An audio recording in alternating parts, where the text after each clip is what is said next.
अस्सलाम वालेकुम व्यूवर्स, बहुत बहुत शुक्रिया आपने चैनल ट्यून इन किया पाकी ट्रैवलर।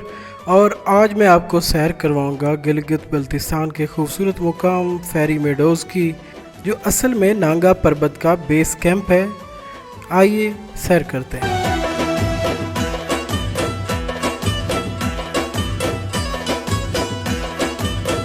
जी, अगर हम बात करें फेरी मेडोज़ के ऊपर किस तरह पहुंचा जाता है, तो आपने सबसे पहले इस्लामाबाद, एबटाबाद और मानसेरा पहुंचना है। मानसेरा से फिर आगे दो रूट्स निकलते हैं। एक रूट है जो कागान नारायण से होता हुआ बाबू सर टॉप से फिर वापस नीचे चिलास आता है, लेकिन ये रूट अक्सर बर्फ़बारी की वजह से बाबू सर टॉप के ऊपर बंद रहता है। तो दूसरा रूट इस्तेमाल जो मैंने किया वो था बटग्राम, बिशाम, दासू और चिलास। चिलास पहुंचने के बाद फिर आपने रायकोट ब्रिज तक जाना है। अगर आप बाई एयर आते हैं तो आपने गिलगित से वापस रायकोट पहुंचना है। रायकोट पहुंचने के बाद 4x4 जीप्स जाती हैं। उन जीप्स के ज़रिए आपने तत्तू विलेज पहुंचना है। दो से 2.5 घंटे का जो रास्ता है, और फिर वहां से स्टार्ट होती है हाइकिंग, जो 3 से 4 घंटे आपने हाइक करते हुए ऊपर फेरी मेडोज़ के मकाम पे पहुंचना है और ख़ूबसूरत नज़ारों को एंजॉय करना है।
जी फाइनली एक थका देने वाले सफ़र के बाद हम पहुंच चुके हैं फेरी मेडोज़ पर। और देखिए कितना खूबसूरत है हमारा पाकिस्तान। सैरो सयाहत कीजिए ताकि हमारे मुल्क में रेवेन्यू जनरेशन हो और गैर मुल्की सियाहों के लिए भी एक मोटिवेशन का सबब बने। तो वीडियो देखने का बहुत बहुत शुक्रिया। मेरे चैनल को सब्सक्राइब कीजिए, लाइक कीजिए, कमेंट्स कीजिए ताकि नई आने वाली वीडियोस भी आप तक पहुंच सकें। बहुत बहुत शुक्रिया।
Subscribe to our channel by clicking the subscribe button. Click the bell button and enjoy the latest uploads from our channel.